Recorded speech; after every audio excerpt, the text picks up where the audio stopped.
আসসালামু আলাইকুম। আর একটু ভিডিও নিয়ে আসলাম নতুন বছরে আপনাদের মাঝে। আমরা গত ভিডিওতে বলেছিলাম যে কিভাবে ইউপিএস অন করা হয়। এখানে ইউপিএস আপনার 4টে টার্মিনাল আছে।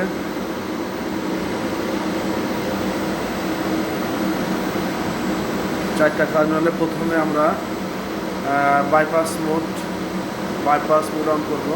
এগুলো অন করাই আছে, আমার লোড চলতেছে।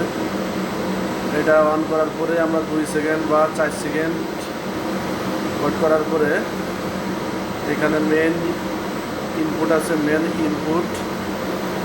ইনপুট আমরা অন করব। এটা অন করার পরে এখানে 2-3 সেকেন্ড সময় নেব।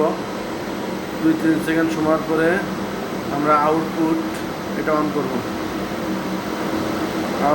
এটা অন করার পরে আমরা 2-3 সেকেন্ড সময় নেব বা 4 সেকেন্ড সময় নেব। নেওয়ার পরে এটা কাজ শেষ, আমরা এটা ক্লোজ করে দেব। ক্লোজ করার পরে এখানে ব্যাটারির 315 এম্পিয়ার সার্কিট ব্রেকার আছে। সার্কিট ব্রেকার অন করব। অন করার পরে আমরা 2-4 সেকেন্ড সময় নেওয়ার পরে আমাদের লাইন চালু হবে। নেক্সট ভিডিও কীভাবে অফ করা হয়। ধন্যবাদ।